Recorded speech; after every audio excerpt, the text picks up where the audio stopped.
호세아 4장 읽겠습니다. 1절부터 19절까지 호세아 4장입니다.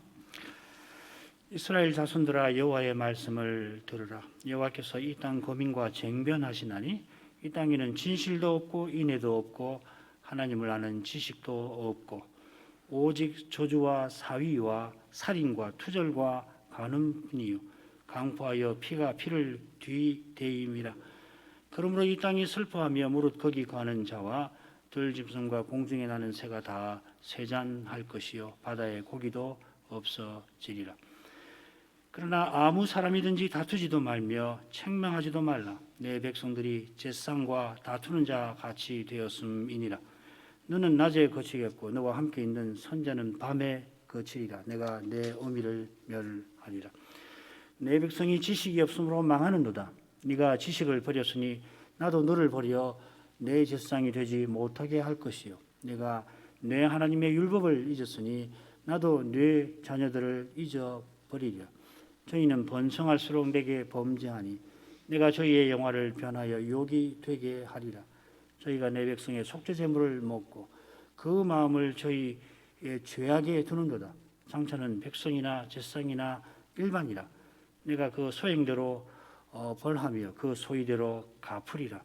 저희가 먹어도 배부르지 아니하며 행음하여도 수요가 더하지 못하니 이는 여호와 좇기를 그쳤음이니라. 음행과 묵은 포도주와 새 포도주가 마음을 빼앗느니라. 내 백성이 나무를 향하여 묻고 그 막대기는 저희에게 고하나니 이는 저희가 음란한 마음에 미혹되어 그 하나님의 수화를 음란하듯 떠났음이니라. 저희가 산 꼭대기에서 제사를 드리며 작은 산 위에서 분향하되 참나무와 보드나무와 상수리나무 아래서 하니 이는 그 나무 그늘이 아름다움이라. 이러므로 너희 딸들이 행음하며 너희 며느리들이 간음을 행하는도다. 너희 딸들이 행함하며 너희 며느리들이 간음하여도 내가 벌하지 아니하리니 이는 남자들도 창기와 함께 나가며 음부와 함께 희생을 드림이니라. 깨닫지 못하는 백성은 패망하리라. 이스라엘아 너는 행음하여도 유다는 죄를 범치 말아야 할 것이라. 너희는 길갈로 가지 말며 벳 아웬으로 올라가지 말며 여호와의 사심을 가리켜 맹세하지 말지어다.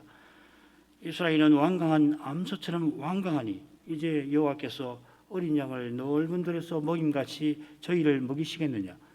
에브라임이 우상과 연합하였으니 버려두라.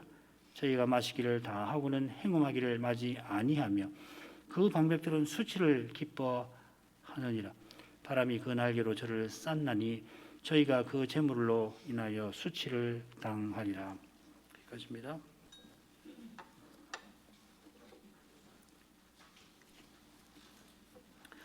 우리가 호세아서 전체 줄거리를 세 대목으로 머릿말 1장부터 3장 그리고 본론이 4장부터 10장 그리고 맺은말이 1장부터 14장 이 세 부분으로 나눠 놓고서 첫째 대목은 지난주에 살폈고요. 오늘부터 이 본론 둘째 대목을 살필 겁니다.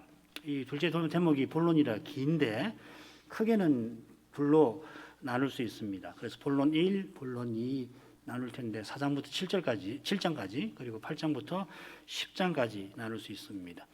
첫째 본론은 심판을 피할 수 없는 이스라엘의 범죄에 관한 내용이 주로 나오고 둘째 본문은 이스라엘이 장차 받을 심판에 관한 것입니다.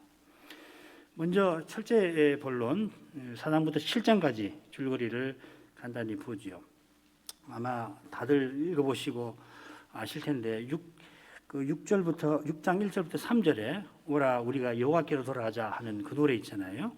사실 이 문맥 속에서는 굉장히 이질적인 느닷없는 그런 노래인데 이 노래가 포함된 단락을 중심으로 서로 짝을 이루는 그 주제를 다루는 단락들이 앞뒤로 나옵니다. 그래서 셋으로 나눌 수 있습니다. 4장 1절부터 5장 14절까지 제사장, 백성 그리고 지도자들의 죄에 대한 책망의 말씀이 나오고 그 다음에 5장 15절부터 6장 7절까지는 언약을 파기한 백성의 노래. 들으면은 마치 신앙 고백적인 노래 같지만은 언약을 파기한 백성들의 노래고 거기에 대한 하나님의 경고가 나옵니다. 그리고 이제 6장 8절부터 7장 10절까지 마지막까지는 심판을 피하지 못할 백성과 지도자의 범죄에 관한 내용입니다. 결국 그 세 단락이 같은 주제지요. 그런데 이제 첫째 단락에서는 범죄에 대한 책망이, 그리고 셋째 단락에서는 범죄한 그 현실이, 그리고 가운데 단락은 이 범죄의 그 사실 성격이 아주 조금 더 강조되어 있다, 이렇게 보시면은 좋겠습니다. 그러니까 이 구분이 필요하냐면은 그냥 성경을 읽으면 계속해서 비슷비슷한 내용이 이 선지서에는 나오는 것처럼 보이잖아요. 그래서 줄거리를 좀 나누어서 그 강조점을 이렇게 유념하고서 읽으면은 조금 더 낫다는 말씀입니다.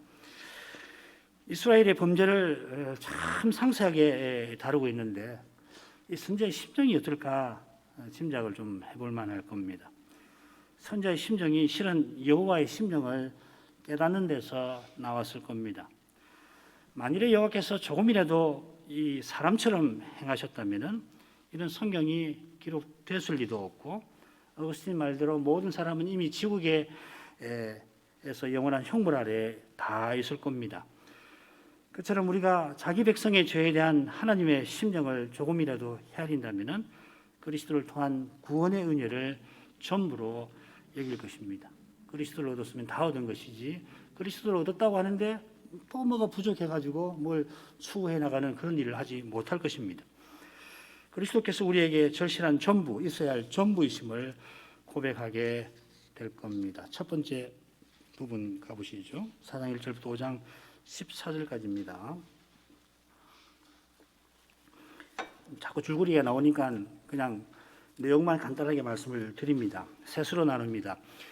4장 1절부터 3절까지는 머릿말입니다. 이스라엘의 그 죄와 그 황폐함에 대한 서론적인 이야기고요. 4장 4절부터 5장 7절까지는 불의한 제사장, 백성, 지도자들에 대한 여호와의 책망이 나오는데 이 둘로 나눌 수 있습니다. 4장 4절부터 19절, 5장 1절부터 7절 나중에 말씀드리겠습니다만은 비슷한 내용이 비슷한 주제로 그렇게 되어 있습니다. 그리고 이제 맺은 말은 5장 8절부터 14절 여호와께서 이스라엘과 유다를 심판하시겠다 하는 내용이 됩니다. 책망이 두드러지는데 앞뒤로 여호와의 심판이 짤막하게 머릿말과 맺은 말에 나온다, 이렇게 생각하시면 되겠습니다. 자, 4장 1절부터 3절 가지요. 이스라엘 자손들아 여호와의 말씀을 들으라. 여호와께서 이 땅 고민과 쟁변하시나니 이 땅에는 진실도 없고 인애도 없고 하나님을 아는 지식도 없고 오직 저주와 사위와 살인과 투절과 간음뿐이요 강포하여 피가 피를 뒤대임이라. 그러므로 이 땅이 슬퍼하며 무릇 거기 가는 자와 들짐승과 공중에 나는 새가 다 쇠잔할 것이요 바다의 고기도 없어지리라. 선자는 너무 당연한 거지만은 자기만 아니라 여호와의 말씀을 전합니다. 여호와의 말씀이라고 확신하며 전하는데 왜 그러냐면 성신으로 하늘 오전에 올라가서 그 명령을 받아서 그런 것입니다. 이를 위해서 성신께서 선지자에게 강림하십니다. 성신께서 선지자가 하늘 오전에 이르게 하시고 거기서 여호와의 말씀을 듣고 깨닫게 하시는 겁니다. 바로 여기에 참된 계시 종교라고 하는 것이 있습니다. 우리 기독교를 계시 종교라고 그러잖아요. 무릇 참된 계시 종교는 이 계시에 있습니다. 하나님이 말씀하시고 들은 말씀으로 기도하는 거기에 참된 종교가 있습니다. 릴리전이라고 영어로 그러는데요. 라틴 말로는 렐레기오라는 말입니다. 렐리기오. 이 종교의 어원 자체가 하나님과 우리의 관계를 가리킵니다. 연결한단 말이거든요. 언약이 무엇보다 이 거룩한 관계를 뜻합니다. 먼저 하나님이 말씀하시고 언약을 창설하시는 거죠. 그리고 말씀을 들은 백성이 자녀로 말씀을 드리는 관계가 언약 관계입니다. 그래서 나는 너희 아버지가 되고 너희는 내 자녀, 내 백성이 되리라. 그렇게 언약의 복을 이렇게 요약하죠. 요한계시록에 다 나옵니다. 그때 이 관계를 하나님께서 먼저 생각하시고 시작하시고 그리고 또한 이루십니다. 지금 선지자가 이스라엘들어 여호와의 말씀을 들으라고 말하는 바로 거기서 하나님은 실은 언약을 이루고 계십니다. 선지자가 말할 때 당장에는 이스라엘이 언약을 파기하며 심판을 피하지 못합니다만은 심판하실 그 하나님이 실은 언약을 지금 이루고 계시는 것입니다. 심판으로도 물론 언약을 이루시겠습니다만은 이렇게 선자를 보내서 언약을 이루어서 영원한 구원을 주려 메시아를 보내시는 일을 지금 하고 계신다는 이야기죠, 그죠? 아주 쉽게 말씀드리면은 선지자가 전하는 여호와의 말씀은 여호와의 쟁변에 관한 것입니다.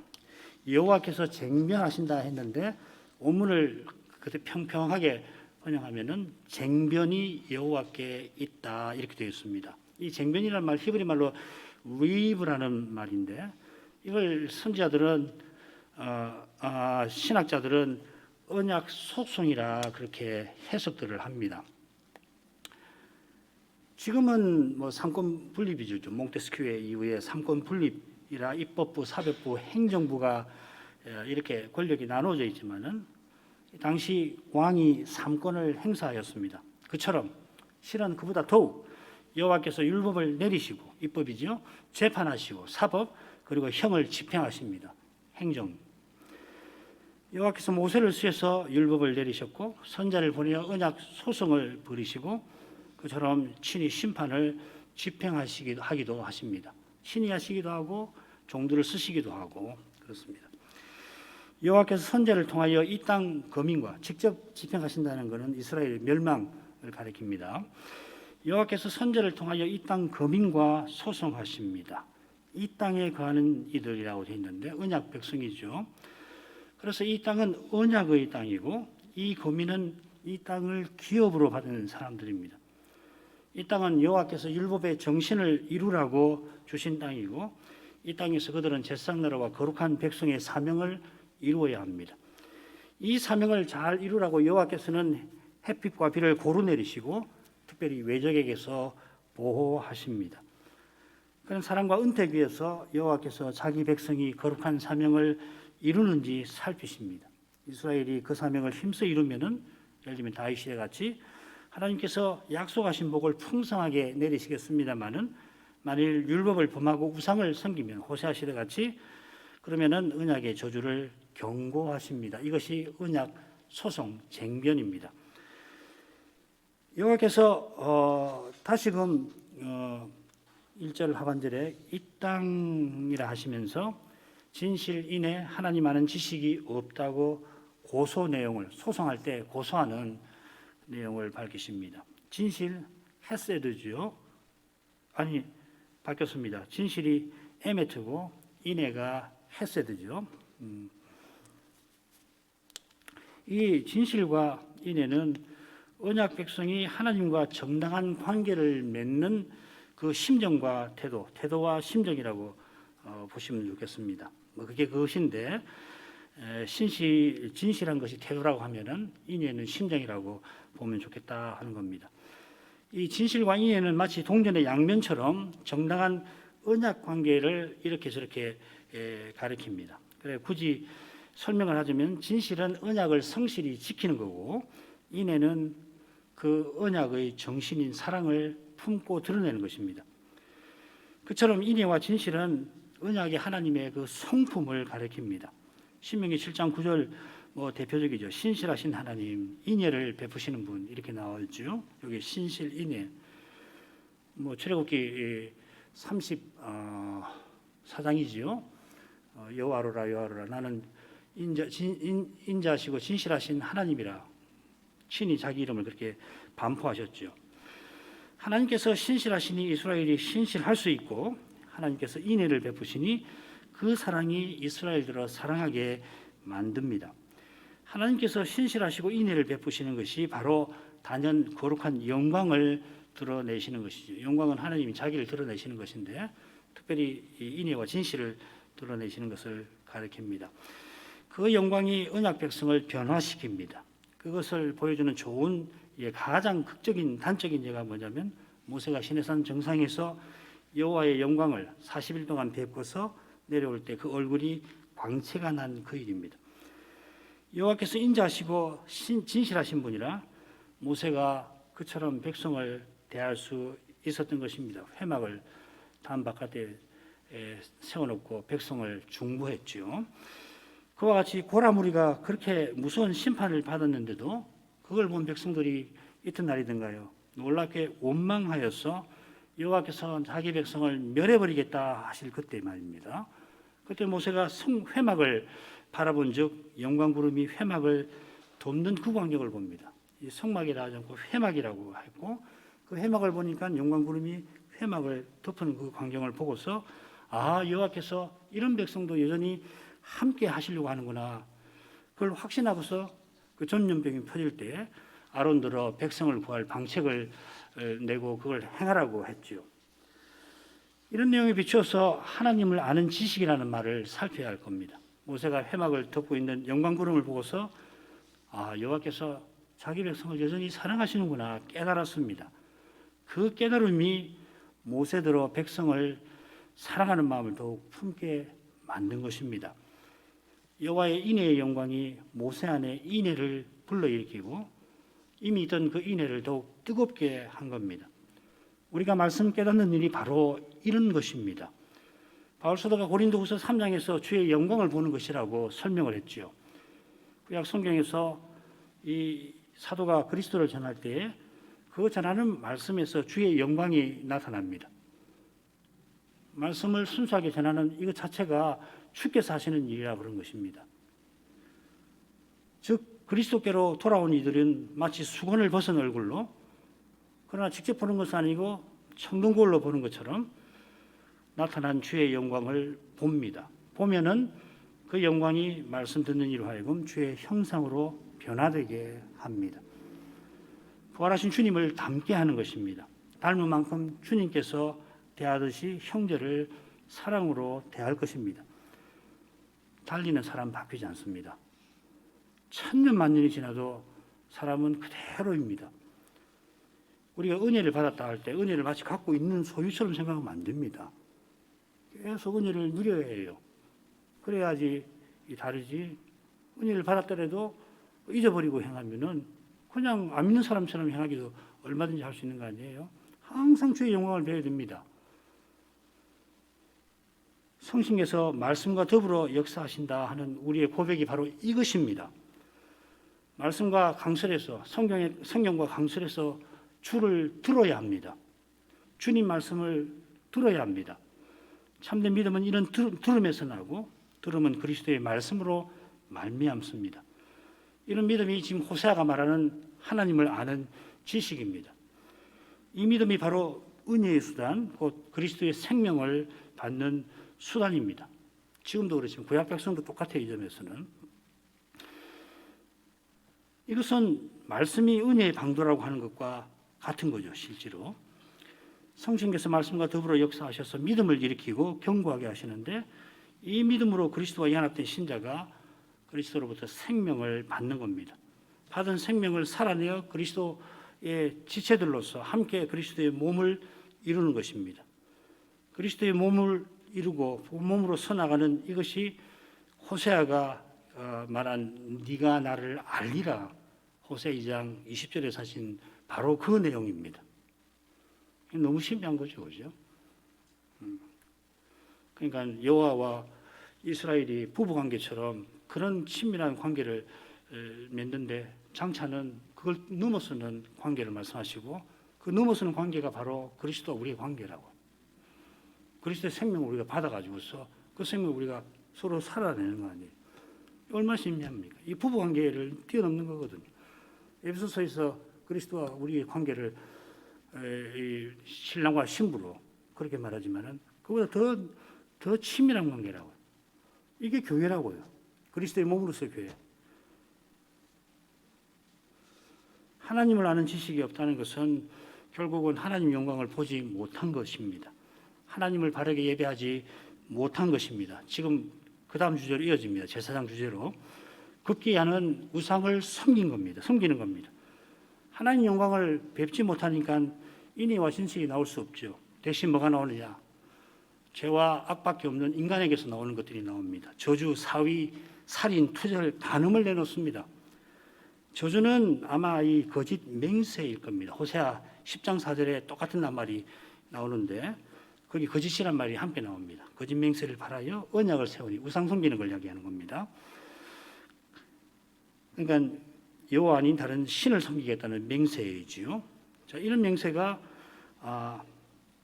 이 호세아 4장 2절에 일관되어 있는 도둑질, 살인, 간음과 더불어 예레미야 7장 9절에 나옵니다. 거짓 맹세하여 바알에게 분향하며, 사위라고 하는 말 요즘 안 쓰는 말인데 속인다 하는 말입니다. 사도 그렇고 위도 다 거짓이란 말이죠. 이게 투절, 훔치는 것과 짝을 이루는 것 같습니다. 여호수아 7장 11절에 보면 속여서 훔치는 죄가 아간의 사건에 함께 나옵니다. 아간이 금하신 것을 속여 훔쳐서, 그래서 어떻게 했냐면 이스라엘이 망하게 만들 뻔했죠. 지금 속이고 훔치는 것도 그만큼 심각한 죄를 이야기하는 겁니다. 이스라엘이 망하게 만드는 그런 죄 말입니다. 살인은 제6계명에서 금하는 죄입니다. 마지막 간음은 우상 섬기는 것과 짝을 이루는 그 토에바라고 하는 말, 가정하는 것입니다. 언약의 땅에서 하나님께서 잠시도 그 앞에 두고 보실 수 없는 죄를 이 토에바라고 하거든요. 그것을 가리키게 됩니다. 그래서 이 여호와께서 임재하는 그 하시는 땅이 그 거미를 토해버리게 만드는 그런 죄를 지금 열거를 하고 있습니다. 강포하여 피가 피를 뒤대임이라 한 것은 사람 죽이는 일이 끊이지 않는다는 말도 되고요. 게다가 그것이 빠르게 퍼지는 것을 지금 가리킵니다. 뒤대임이라고 하는 표현이 그렇습니다. 노아 시대가 생각나죠. 강포가 가득하여서 노아 시대는 하나님의 심판을 피하지 못했습니다. 그러므로 하고 3절이 자연스럽게 이루어집니다. 이스라엘은 하나님의 심판을 피하지 못합니다. 이 땅이 슬퍼한다. 이건 자주 이스라엘의 이 심판, 멸망을 가리키는 표현들로 자주 나옵니다. 언약의 땅이 광야처럼 된다고 그랬죠. 호세아 2장 3절에. 그래서 거민, 들짐승, 새가 쇠잔할 것입니다. 흥미로운 것은 바다의 고기가 없어질 것이라 한 점인데요. 북쪽 갈릴리 호수를 가리키겠죠. 거기에 고기가 사라질 것이라 하는 그런 뜻은 아닐 겁니다. 제가 과문한 사람이라 단정은 못하겠지만 그런 일이 있었다는 이야기를 들어보지 못했습니다. 이건 언약의 땅이 심판의 땅, 황무지가 된 것을 가리키는 상징적인 표현일 것입니다. 자, 첫 번째 부분 그 정도 하고 이제 본론으로 4장 4절부터 5장 7절까지인데 깁니다. 그런데 길긴 한데 서로 짝을 이루는 두 단락으로 나누어집니다. 둘 다 여호와의 책망을 다루는데 먼저는 불의한 제사장에 대한 책망이 되겠습니다. 그래서 이 부분을 셋으로 나눌 텐데요. 4절부터 10절, 그리고 11절부터 14절, 15절부터 19절. 오늘은 4절부터 10절까지 다룰 겁니다. 불의한 제사장에 관한 부분이라 생각하시면 됩니다. 이걸 둘로 나눕니다. 오늘 나눈다는 이야기가 너무 많은데 이 부분 둘로 나눌게요. 어떻게 나누냐면요. 4절부터 6절까지는 보시면 너가 나옵니다. 계속해서 너가 나오죠. 그죠? 그리고 7절부터 10절은 저희, 그들이 나옵니다. 그런데 너하고 저희, 그들은 같습니다. 제사장입니다. 결론부터 말씀드리면은 여기 너, 그 다음 10절까지 저희를 제사장으로 읽어야 한다는 겁니다.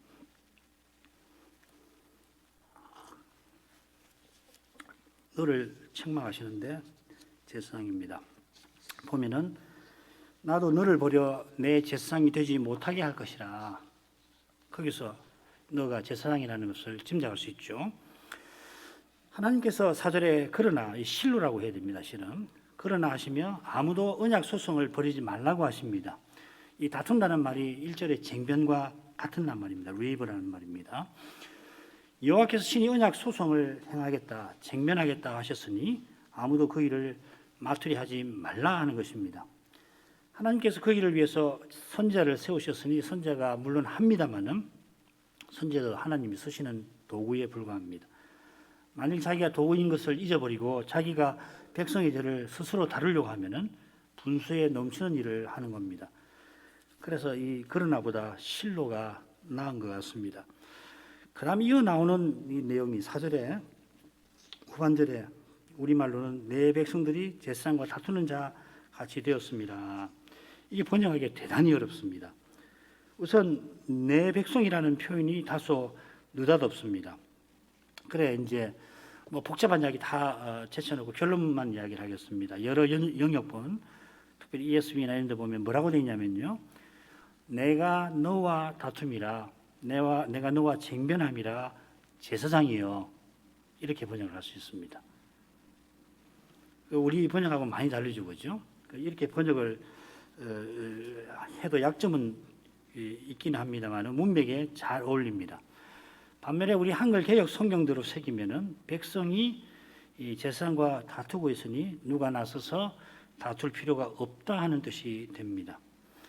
백성이 제사장과 다툰다라고 하는 것은 제사장 판결도 거부할 만큼 교만한 상태에 있다 하는 뜻이 될 겁니다. 그런데 이렇게 해석하면은 계속 이어지는 너가 도대체 누군지를 알 길이 없어요. 여기서는 제사장, 여기서는 백성 왔다 갔다 하게 돼버리죠. 더욱이 너를 버려 내 제사장이 되지 못하게 할 것이요 하신 말씀과 결정적으로 안 맞습니다. 그래서 내가 너와 다툼이라 제사장이여, 이렇게 새기고자 합니다. 그러면 1절과도 잘 어울리죠. 여호와께서 제사장의 죄를 책망을 하시니까 내가 제사장이 낮에 거칠 것이다 하십니다. 경고하십니다. 이 거치다라고 하는 말, 우리말 그렇게 번역됐는데 이 뜻이 뭐냐면 넘어진다는 말입니다. 그래서 호세아 5장 5절에서는 같은 낱말을 넘어지다 이렇게 되어 있습니다. 하나님이 심판을 받아 넘어진다는 이야기입니다. 제사장이 낮에 넘어지고 제사장과 선지자가 밤에 넘어집니다. 제사장도 망하고 선지자도 망하고, 자, 그렇게 되면 어떻게 됩니까? 이스라엘은 하나님을 가까이 하지 못하게 될 것입니다. 그리고 하나님 아는 지식이 없어질 겁니다. 제사장 나라와 거룩한 백성으로 서나가지를 못합니다. 이것이 바로 내가 네 어미를 멸하리라 하신 뜻이기도 합니다. 여기 어미는 전체 이스라엘을 가리키겠죠. 제사장도 선지자도 백성들과 함께 이미 어미 이스라엘에 속하는 자녀입니다. 신약 교회를 어머니라 부르는 것과 비슷합니다. 갈라디아 4장 26절에 보면은 우리 어머니, 하늘 위에 있는 예루살렘은 우리 어머니라 사도가 그렇게 말합니다. 자기도 어머니 교회에 속한 자녀라 이 말이죠. 그처럼 선자도 제사장도 마찬가지입니다. 제사장과 선지자가 심판받아 망하는 것은 여호와께서 이스라엘을 멸하려 하신 것입니다. 그처럼 내 백성이 지식이 없으므로 망한다 하십니다. 이 망한다는 표현이 5절 끝에 멸한다는 표현과 같은 말입니다. 하나는 능동태고 하나는 수동태. 멸한다는 것은 능동태고 망한다는 것은 수동태겠죠. 제사장과 선지자가 넘어지니 백성이 여호와를 알지 못하게 되고 여호와를 알지 못하니 결국 망한다 하는 겁니다. 제사장이 넘어지는데 그 이유가 네가 지식을 버렸기 때문이라 하신 데서 잘 드러납니다. 제사장이 직접 제사를 드리면서도 여호와의 영광을 보지 못한 겁니다. 그 사실이 7절 이하에 분명하게 나올 겁니다. 제사장이 지식을 버렸으니 여호와께서도 제사장을 버리셨습니다. 제사장은 아무나 하는 게 아니죠. 히브리서 5장 4절에 보면 이 존귀는 아무나 스스로 취하지 못하고 오직 아론과 같이 하나님의 부르심을 입은 자라야 할 것이다 했습니다. 자, 그런데 북쪽 이스라엘의 경우는 제사장의 경우는 여로보암이 레위인이 아닌 보통 백성을 택하여 세웠고 누구든지 제사장 하고 싶으면은 제사장으로 세웠습니다. 더해서 로보암은 레위인들이 있는데 패해버리고 여호와의 제사장 직분을 행하지 못하게 했습니다. 그러니까 처음부터 북쪽 이스라엘의 제사장은 지식과 율법을 버리는 것입니다. 그래서 여호와께서 마침내 그들을 제사장 되지 못하게 하실 것이다 하는 겁니다. 이 제사장이 여호와의 율법을 잊었으므로 여호와께서 그 자녀들을 잊어 버리실 것입니다. 제사장과 선지자는 오실 메시아의 예표입니다. 하나님이 제사장을 통해서 하나님을 가까이 하게 하시고 선지자를 통해서 하나님 뜻을 받들게 하십니다. 제사장 나라 거룩한 백성다웠게 살게 하려고 이 중보 직분을 세우셨습니다. 그리고 이 사명은 신약 교회의 사명이기도 하죠. 베드로전서 2장 9절이 바로 그것입니다. 이 사명은 산돌이신 예수께 나아온 이들이 거룩한 제사장답게 기쁘게 받으시는 신령한 제사 드리는 데에서 이루어집니다. 베드로전서 2장 4절 5절. 우리가 영원한 대제사장 그리스도 안에서 우리 각각의 제사장들로서 하나님께 나아가는 겁니다. 하나님께 나아가 하나님 영광을 뵙는 교회와 신자만이 하나님 뜻을 받고 또 받듭니다. 깨닫고 행합니다. 불의한 제사장을 책망하시는 말씀이 이어집니다. 7절부터 10절까지입니다. 저희는 번성할수록 내게 범죄하니 내가 저희와 저희의 영화를 변하여 욕이 되게 하리라. 저희가 내 백성의 속죄 제물을 먹고 그 마음을 저희의 죄악에 두는도다. 장차는 백성이나 제사장이나 일반이라 내가 그 소행대로 벌하며 그 소위대로 갚으리라. 저희가 먹어도 배부르지 아니하며 행음하여도 그 수요가 더하지 못하나니 이는 여호와 쫓기를 그쳤음이니라. 말씀드린 대로 앞에서는 제사장을 너라고 하셨는데 여기서는 저희라 부르며 말씀하십니다. 저희가 제사장이라고 하는 것은 8절에서 분명해지죠. 내 백성의 속죄 제물을 먹고 제사장이 하는 일이죠. 7절, 8절이 10절과 비슷합니다. 제사장이 번성하고 많이 먹지만 그럴수록 범죄하여 여호와를 좇지 아니합니다. 그래서 9절에 보면은 장차는 그들이 여호와의 처벌을 피하지 못한다 하는 겁니다. 비슷한 경고가 7절, 8절 가운데 나옵니다. 영화가 변하여 욕이 된다 하는 그런 내용입니다. 제사장이 번성한다라고 하는 말은 무슨 말이냐면요, 제사장 되려는 사람이 많아진다 하는 말입니다. 이게 지금 여로보암 2세 시대의 그 현실을 반영하는 겁니다. 이 시대는 이 평화와 번영의 시대입니다. 당시는 이 종교가 국가 생활의 중심이거든요.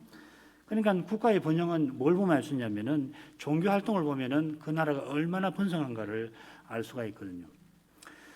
유다처럼 이 아론 가문이 제사장 맡는 게 아니라 북쪽에서는 누구나 자원하면 제사장이 되니까, 그러니까 제사장 되려고 하는 사람이 당연히 많아지겠죠.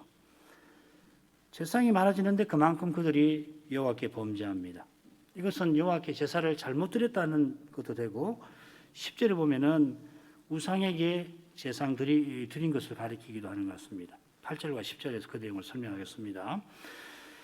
제사장이 많아질수록 여호와께 범죄한 탓에 여호와께서 제사장의 영광을 욕이 되게, 수치가 되게 할 겁니다. 지금은 밀려드는 재물에 도취해서 정말 누구나가 제사장하면은 우르르 받겠지만은 곧 여호와의 심판이 그들에게 들이닥칠 것입니다. 당연히 그 적국이 침범하면은 누구부터 죽이려 들겠습니까? 그 종교의 중심지 성전을 완전히 회파해버리고 제사장을 다 죽여버리는 것이고, 그러면 그 나라의 그 리더십이 완전히 무너져 버리는 거라고.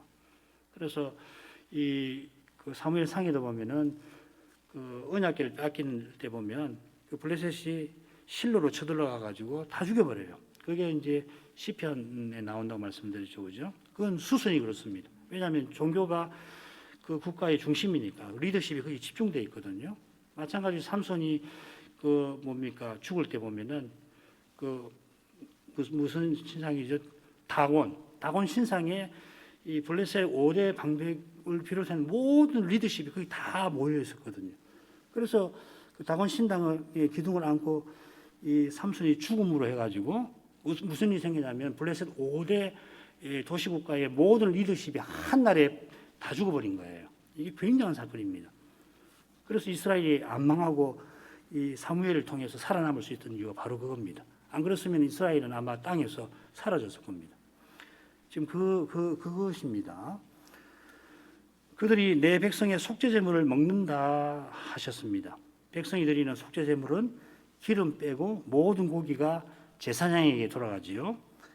번제는 기름만 아니라 모든 고기도 여호와께 드리고, 화목제는 가슴과 왼쪽 뒷다리만 제사장에게 돌려주시는데, 속죄제물, 속건제물은 전부 제사장에게 고기가 다 돌아가지요. 그러니까 백성들이 화목제도 드렸을 텐데 속죄제물을 특별히 언급한 것은 그들이 제사보다 고기에 관심이 있다는 것을 보여주는 것 같습니다. 그것이 그 마음을 저희의 죄악에 둔다는 표현과도 붙어 있습니다. 바른 제사장이라면은 어떻게 이 백성이 죄사함을 받아야 할까? 여기에 마음을 둘 겁니다. 자기도 죄인이니까 죄인인 백성의 심정을 헤아리면서 그렇게 여호와의 은혜를 구할 겁니다. 그런데 이 제사장은 백성이 죄 범하는 데 마음을 둡니다. 이 죄는 속죄 제사 드려야 할 죄를 가리키겠지요. 그러니까 이런 죄를 범하면은 반드시 속죄 제물을 드려야 되는 거거든요. 아무데나 속죄제 드리는 거 아니라고 말씀드렸죠. 10가지 종류가 있는데 그 죄 그래 그 죄를 지으면 반드시 속죄 제물을 드려야 되니까 제사장은 그걸 원한다는 거예요. 그 속죄제를 드려야 할 그 죄를 많이 지었으면 그래 가서 속죄 제물을 가져오면 그 고기를 다 내 차지하겠다는 이야기겠죠. 속죄 제사 드리는 것이 가난한 백성에게는 힘겨운 일이라서 비둘기 2마리를 드리든지 그 어린 양을 못 드리면, 그리고 그것도 안 되면은 보리가루를 드릴 수 있게 하셨습니다만은 지금은 나라가 번영합니다. 그러니까 소, 수염소, 또 암양, 또 어린 양 드릴 사람이 많은 거죠. 악한 제사장은 백성이 죄를 지어서 제사 드리기를 바라는 겁니다. 제사 드리는 백성도 자기 죄가 생각나서 메시아를 바라는 것이 아니라 뭐 제사 드리면 문제없지, 난 제사 드렸어, 그렇게 생각을 합니다. 이렇게 부패한 탓에 여호와께서 장차는 백성이나 제사장이나 일반이라 하십니다. 백성도 제사장보다 나을 게 없고 제사장은 백성보다 훨씬 더 나을 게 없습니다. 그 소형대로 여호와께 벌 받을 것입니다. 벌 받지 않을 수 없을 만큼 그들이 타락하였습니다. 얼마나 타락했는지 10절이 잘 보여줍니다. 저희가 먹어도 배부르지 아니할 것입니다. 여호와께 제사 드리는 것이 아니라 먹는 것이 제사장의 일이 되어버렸습니다. 그들이 여호와의 종이 아니라 탐심의 종이 되었습니다. 탐심이 가득하니 참된 만족을 얻을 수가 없습니다. 탐심이 커지면 마음은 공허해집니다. 우리 마음은 생겨먹기를 오직 여호와와 그분의 사랑으로만 채워집니다. 인간의 마음은 그렇습니다. 그리스도 외에 그 어떤 것으로도 우리 마음은 채워지지 않습니다. 소박한 식탁에서도 그리스도의 사랑을 서로 맛본다면 하나님을 향한 감사가 우리 마음을 어느새 채우고 있을 것입니다.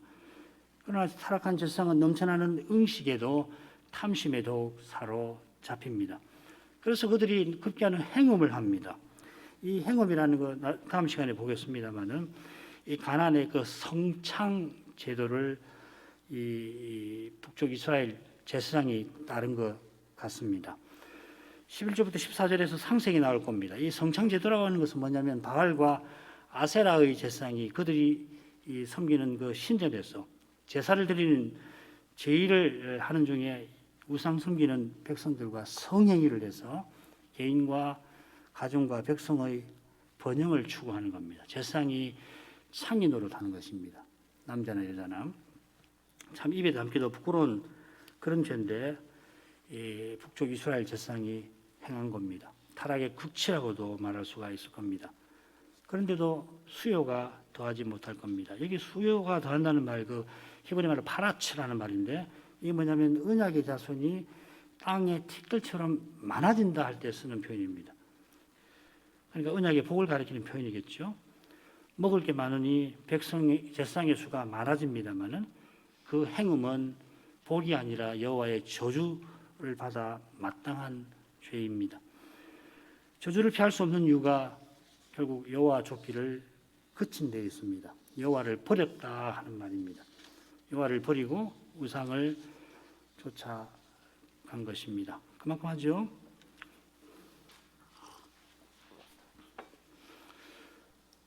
여호와께서 이스라엘을 엄정히 책망하십니다.